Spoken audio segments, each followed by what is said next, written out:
Alors, il va falloir que les deux s'y prennent la même voiture pour entrer à Douala. On salue ceux qui seront dans le même bus avec eux.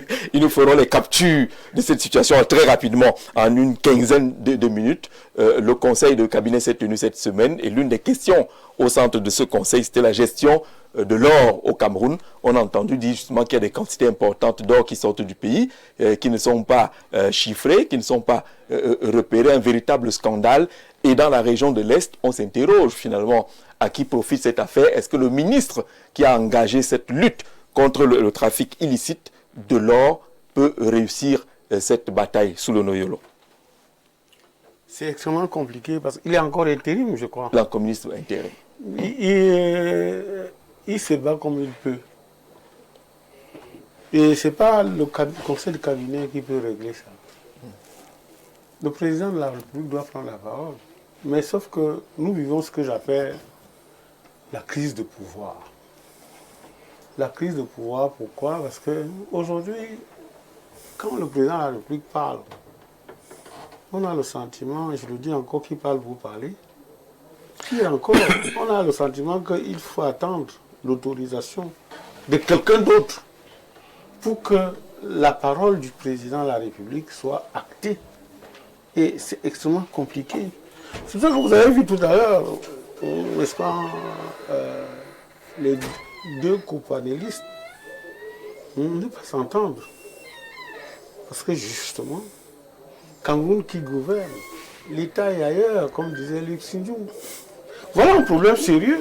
Je crois que à plusieurs émissions, il faut par exemple soulever que les quantités de l'or déclarées par le Cameroun étaient largement inférieures à ce qui était, n'est-ce pas, visible à l'extérieur.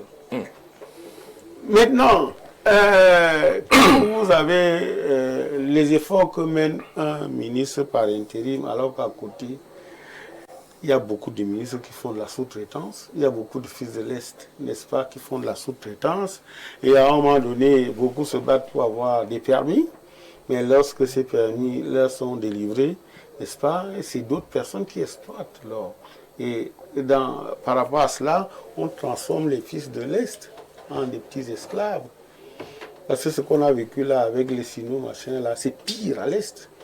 N'est-ce pas? Où les populations de l'Est, je me souviens encore, il y a quelqu'un qui dit chambrait un ressortissant de l'Est pour lui dire que mais vous êtes pauvre alors que vous puissez sur de l'or, vous puissez sur des ressources, des richesses nationales. Donc, et c'est en cela que ça ramène également le débat sur l'autochtonie. Parce que, voyez-vous, une sorte d'autochtonie fait en sorte que prioritairement les fils de l'Est ont les permis, mais ces esclavagistes, c'est qui infantilise les fils de l'Est? Ce sont les ressortissants de l'Est. Donc il y a une sorte de paradoxe qu'on ne comprend pas. C'est-à-dire que l'or de l'Est, n'est-ce pas, les permis aux fils de l'Est, mais ce sont les fils de l'Est qui instrumentalisent et infantilisent les fils de l'Est. Maintenant, est-ce que dans cette enclave du vice, le ministre, là, par intérim, va s'en sortir? Je ne pense pas. C'est pour ça qu'à un moment donné, je suis contre, n'est-ce pas, ce que j'appelle la tragédie d'une communauté qui peut être à la fois victime et bourreau. Victime et bourreau. Je suis contre ça. Et de temps en temps, je ne m'entends pas avec Elie Mbembe, avec une autochtonie sauvage. Moi, je pense à une autochtonie, n'est-ce pas, contrôlée, structurée, pour une raison simple. Je viens de vous prendre le cas de l'Est, où les fils de l'Est ont les permis d'exploitation de l'or, mais ils sont les premiers. Vous venez à Yaoundé, par exemple, vous permettez cette petite digression. Il y a combien de députés ici? Peut-être 7. Mais si on vous demande, il y a un seul qui partage la proximité avec les populations. C'est pour le Rick Djomgwe. C'est-à-dire, vous avez le sentiment qu'il n'y a pas d'autres députés. Pourtant, il y a des fils du Fundi qui sont députés. Mais tout se passe comme si c'est Paul-Éric Njongwe qui devait régler la misère de toutes les populations du Fondi. Ça veut dire quoi? Ça veut dire que autant aller dans les histoires ou aller se faire élire à l'Ouest, c'est un faux débat.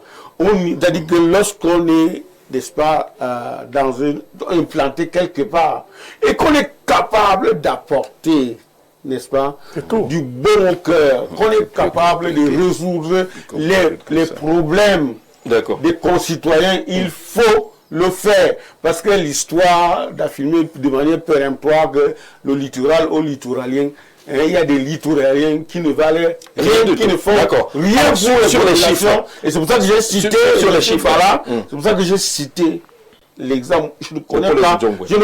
Je suis journaliste. Je ne peux pas vous donner le nom de deux autres députés parce qu'on ne les voit pas à l'action.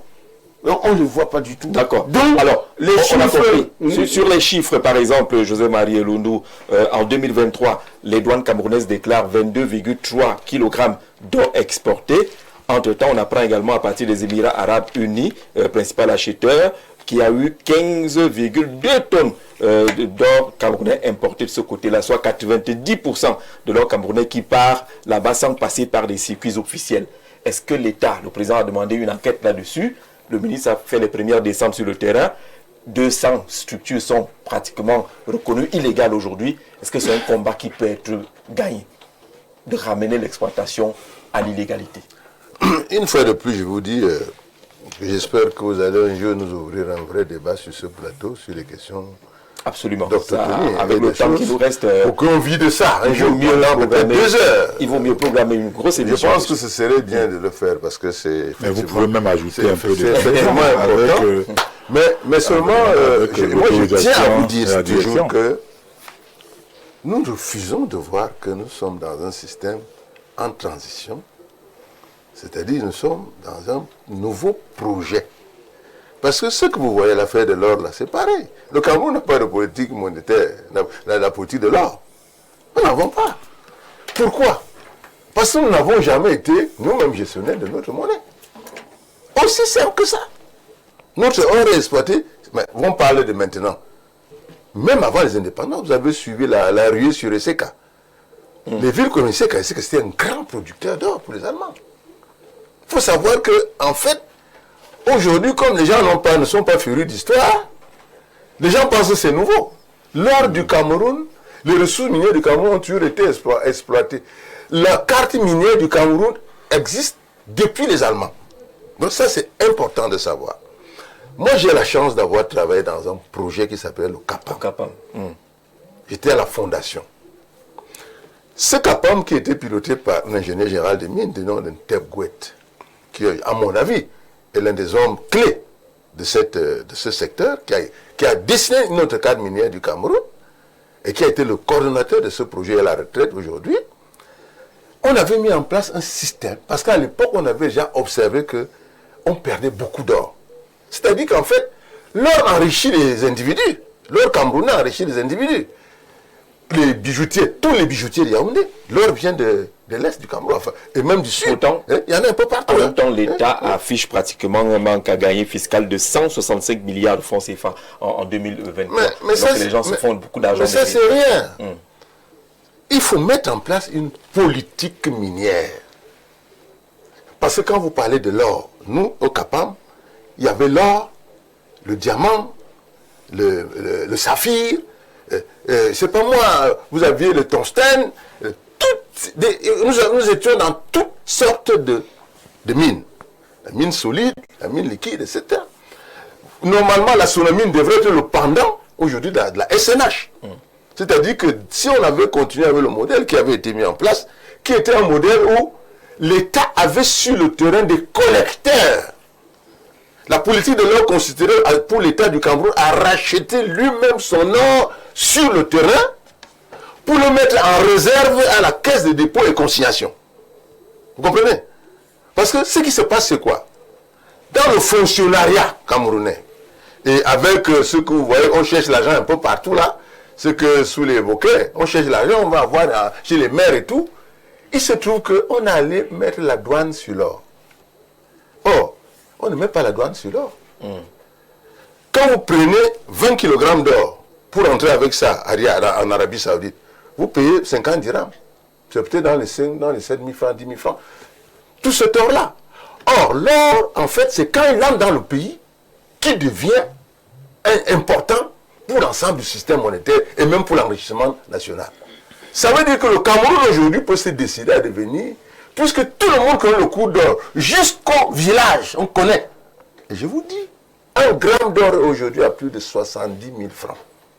1 gramme. 1 gramme. Oui. Ça veut dire quoi? Ça veut dire que si le Cameroun met en place une politique de l'or, parce qu'il n'y a pas une politique de l'or qui dit, bon, maintenant nous n'avons pas eu jusqu'à présent la gestion de notre monnaie, mais nous pouvons constituer des réserves qui nous permettent de lever de l'argent important sur les places financières. Nous avons un instrument qui s'appelle le CDE. Nous lançons un marché de l'achat de l'or au Cameroun, et ce marché-là, on met le même prix qu'à Dubaï, et peut-être avec un pourcentage de 3% pour ceux qui viennent vendre. Si vous avez 1% dans l'or, vous êtes riche. Et que le pays commence donc à collecter, parce que c'est les 15 tonnes dont vous parlez là, c'est parce qu'il y a la douane. Si vous comprenez. Mais il lance facilement dans les grands marchés de l'or, parce que là-bas, il n'y a presque pas de douane, mais c'est sur le marché de l'or que tout se joue. Est-ce qu'il me fait comprendre? C'est-à-dire que ce n'est pas un problème que quelqu'un a volé l'or, c'est qu'on exploite. Il y a plus de 400 exploitants. L'autre chose qui s'est passée, c'est quoi? C'est qu'on a donc effectivement enlevé la possibilité aux populations locales, effectivement, d'exploiter leur or. Par un mouvement simple. À l'époque, les populations locales avaient 4 hectares, enfin, des personnes, les ouvriers, les artisans d'or, avaient 4 hectares à exploiter. Et ça marchait. Parce qu'ils devenaient, c'était pas trop grand, et ils travaillaient, ils avaient des petits outils que l'État leur donnait, et les site managers, qui étaient donc des agents de l'État, étaient là pour racheter directement cet or. Et le CAPAM, en 2015, avait fait 500, parce qu'il y a le partage de l'argent. C'est-à-dire, il faut bien comprendre. On a envie de bien comprendre. Le 25%, il y avait le partage de la production. C'est-à-dire que quand les site managers prennent ça, il y a 25% qui reviennent à l'État du Cameroun. Et le CAPAM, en 2015, avait fait 500 kg. Vous comprenez? D'accord. En termes de répartition, à cette époque-là maintenant, on veut vite comprendre. Donc je finis. Laisse-moi finir. Laisse-moi finir. Il y a tellement de choses à dire. Voilà, donc je veux dire que ce n'est pas une question de beaucoup parler, c'est une question d'entendre ce que les techniciens disent. Donc vous avez à dire. Les gens vont parler de la sociologie, on fait du mal. Le problème est que l'État doit mettre en place une politique de l'or, premièrement. Deuxièmement, il faut revoir la loi pour que les citoyens ordinaires, c'est-à-dire M. Limbi Lobe veut faire l'or, il a 4 hectares, il paye 3 millions à l'État. Ils ont agrandi ça, ils ont mis à 21 hectares, on paye 63 millions. Donc on a enlevé la possibilité aux petits porteurs de travailler. Parce que les gros poissons donc, sont venus s'installer pour reprendre toute la production de l'or et l'envoyer hors du Cameroun. L'illégalité est toujours une réalité et c'est le principal combat aujourd'hui du ministère en charge des mines pour réduire cette illégalité. D'abord Jean-Robert Ouafo, qu'est-ce qui se passe? Mais il se passe qu'au niveau de l'Est, au niveau de la KDI notamment, il y a des mafias qui trouvent leur excroissance dans les hautes sphères de l'État. Qui ont décidé, n'est-ce pas, de devenir des contrebandiers, même s'il faut tuer les populations. Parce qu'elle dit même s'il faut tuer les populations, l'exploitation de l'or, comme c'est une exploitation semi-mécanisée, aura des répercussions au niveau de l'environnement.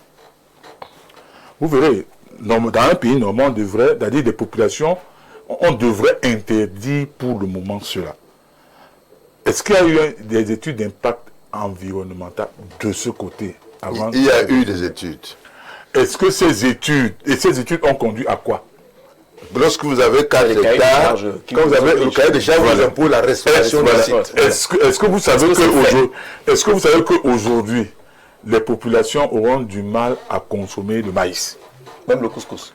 Pourquoi? Le couscous. Mais c'est déjà... Mais c'est déjà contaminé. Par quoi? Mais on n'exploite pas de l'or comme ça. Mais moi, je sors des exploitations de l'or. Écoutez, on ne met pas... Tous les terres de l'Est ne sont pas exploitées. Il y a des bassins de l'or. Je dis ceci, on a vu des images. Non, mais c'est ça que je vous ai dit, attention. Des enfants d'anglo sales. Tu sais, on exploite avec le mercure. Je dis, monsieur Jean Jazé, qui est le que vous avez trouvé. Mais vous avez parlé, et puis on... Non, le monde n'est pas là. On n'a pas réagi, il n'est pas là. Ça n'a pas de problème.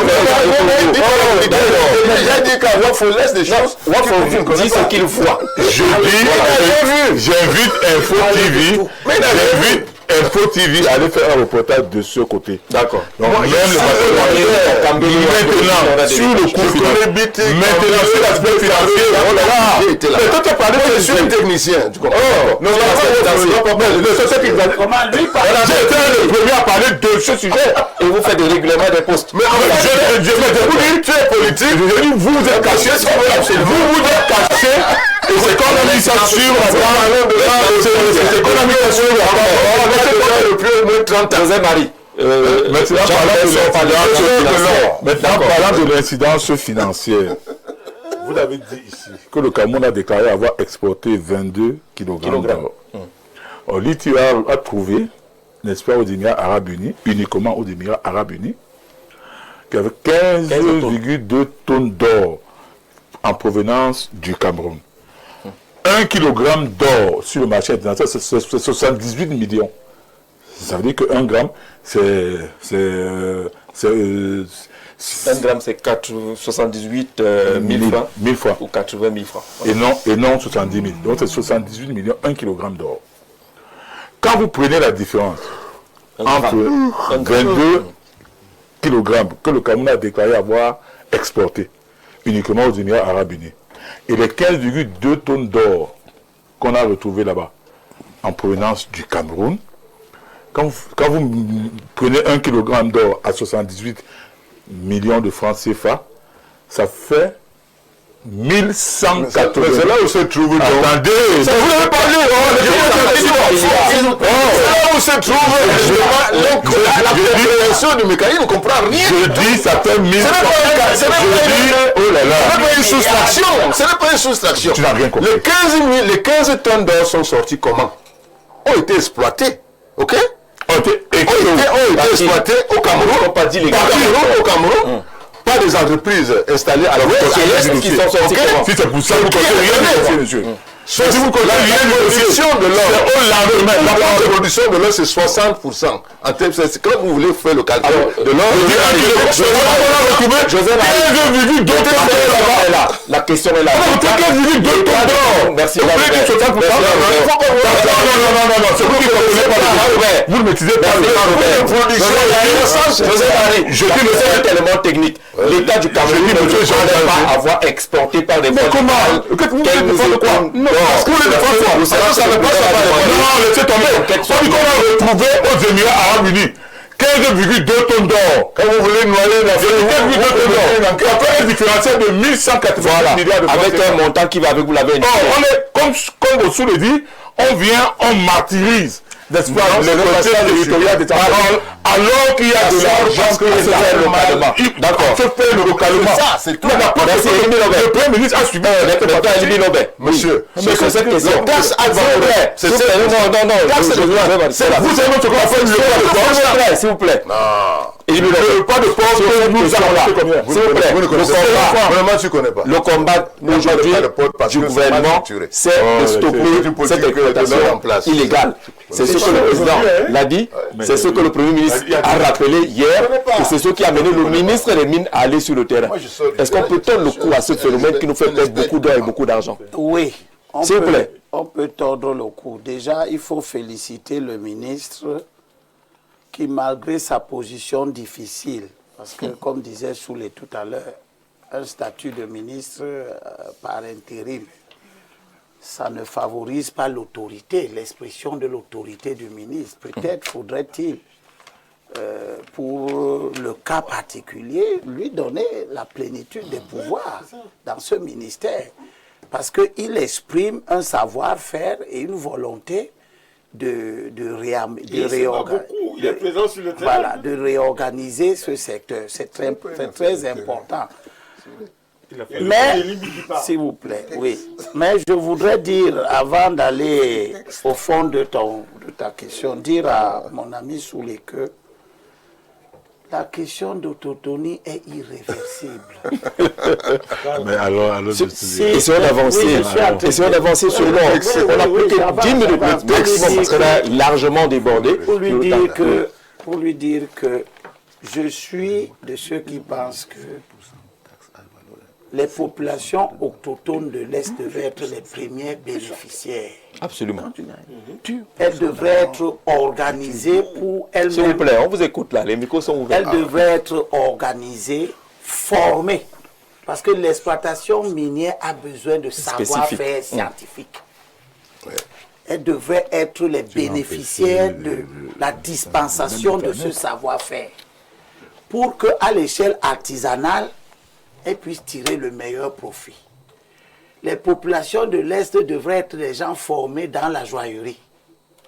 Pour qu'on n'ait pas des bijoutiers maliens, sénégalais qui inondent la place de la joaillerie camerounaise, puisque c'est avec cet or-là qu'ils travaillent. L'or ne vient pas du Burkina pour être travaillé au Cameroun. J'aurais compris que ce soit les bijoutiers originaires de l'Est qui ont l'or et qui ont donc la culture de l'or pour être... Et pour dire à Soulé que si un député autochtone ne travaille pas, on le remplace. Personne n'a dit qu'il faut le garder là. On le remplace, mais par un autre député autochtone. D'accord. Pas par Wafo. Donc, je termine en disant que, évidemment, tu as raison. Si l'or est produit, si l'or est produit au Cameroun, n'est-ce pas, lorsque à l'Est, ceux qui portent le manteau de l'esclavagisme sont les fils de l'Est. Tu as le débat est là. C'est de ça que je voulais parler. Pour te dire que... Non, il est sur une bonne piste là. Pour te dire que... L'or est produit au Cameroun. Des matières comme l'or, c'est produit le diamant, dans tous les pays sérieux, producteurs, il n'y a pas de libéralisme là-dedans. C'est l'État du Cameroun qui devait être l'acheteur de l'or auprès des populations qui produisent. Mais le texte qui prévoit ça, c'est la Sonamine. La Sonamine a l'exclusivité de l'achat et de la vente de l'or. S'il vous plaît, la Sonamine déjà vient d'être créée. Avant, qu'est-ce qui se fait? On retient le principe, oui. Donc, on encourage le ministre à mettre la main, à s'organiser pour mettre la main sur la production artisanale de l'or. Il faut éviter une production industrielle par une grande entreprise qui va écarter les populations autochtones et les populations riveraines établies là-bas qui seraient essentiellement des Camerounais. Deuxièmement, protéger le secteur. Éviter que les exploitants de toutes sortes viennent de partout dans le monde pour venir faire ça. Parce qu'en faisant ça, on réduit l'accès de nos populations à cette richesse. Maintenant, troisième chose, la corruption au niveau de la douane. Parce que si on dit qu'il y a 15 kilos et qu'on disait qu'il y a 15 tonnes, ça veut dire qu'au niveau de la douane, on a vu passer et on n'a pas agi comme il se devrait. Ça, c'est la corruption. Mais ce n'est même pas passé par la douane. Non, bon, je me demande comment. Oui, mais de toutes les façons, il y a des voies terrestres. La porosité de nos frontières, mais toutes les frontières sont censées être protégées. Mais toutes les frontières sont censées être... Il n'y a pas de des réseaux de tous les services. Je demande à M. Wafo, je sais bien que... C'est sûr. Oui, c'est sûr. Parce qu'il veut pas... Il aime bien parler de l'initiative pour la transparence des industries extractives, n'est-ce pas? Mais quand vous faites une diatribe comme ça, vous devez savoir que le Cameroun peut ne pas être forcément producteur, mais être une voie de transit. Bien sûr. L'or peut venir de Centrafrique, transiter par le Cameroun, et on compte ça en Arabie Saoudite comme l'or qui vient du Cameroun. Donc il faut nuancer un peu... Comment ça peut passer? C'est fondamental.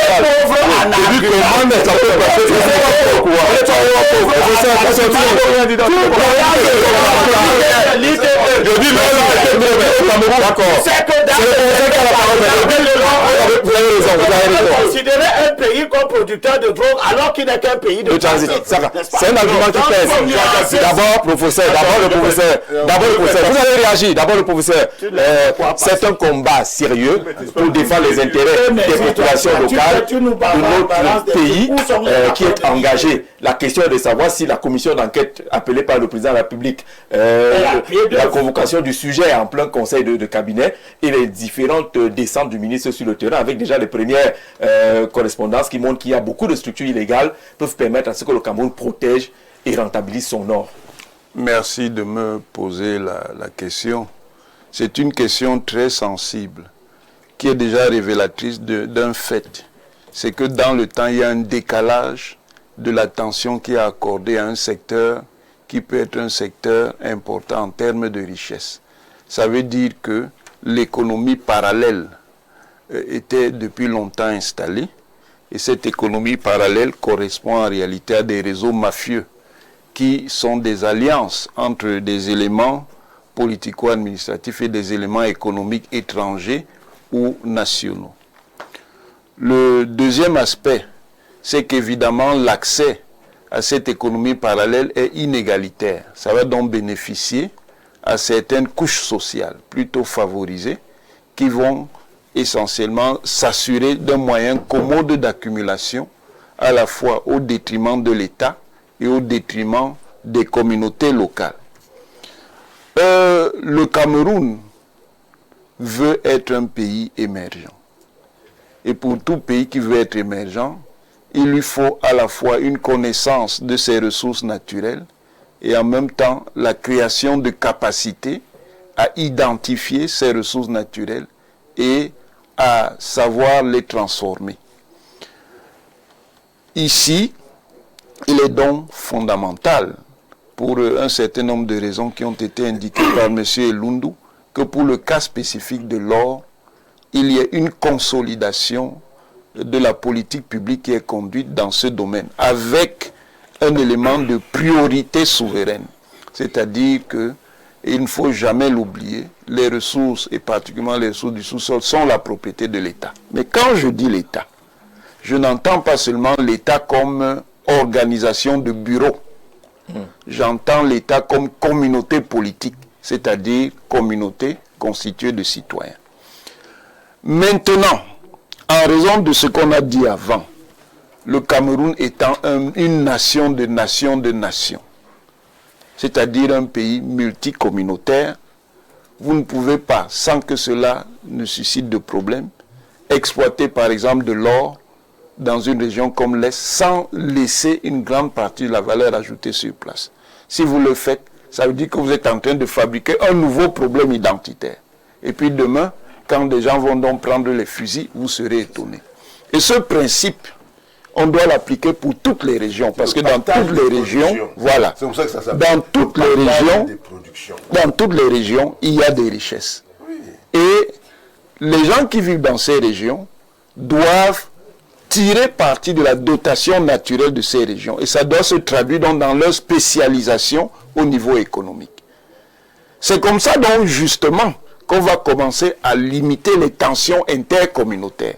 Comme ça, quelqu'un n'aura pas besoin de quitter Kousséri pour venir à Yaoundé. S'il trouve le développement à Kousséri, il le trouvera. Certainement à Kousséri, il rencontrera toujours des Camerounais qui viennent d'ailleurs, mais il y aura évidemment moins de problèmes de friction entre les communautés. Et c'est fondamental à ce tournant. Pour terminer, donc je dis, la politique souveraine est très importante. Elle est très importante parce que ça, ce sont des sources futures de déstabilisation de l'État du Cameroun. Pourquoi? Parce que effectivement, cette chaîne-là, cette chaîne de production est liée à une écologie qui déborde le Cameroun. Et effectivement, il y a certainement, clairement, des trafiquants camerounais qui sont liés à des réseaux de pouvoir ou d'influence, mais il y a aussi des pays voisins qui ont la même écologie et le Cameroun peut donc servir de transit. Maintenant, vous avez évoqué, je finis là-dessus, les voies d'évacuation. Depuis longtemps, depuis longtemps, il y a donc cette économie parallèle qui a ses voies de sortie, qui a même ces pistes d'atterrissage et de décollage, Absolument. qui a ces filières, des routes clandestines pour sortir tout cela.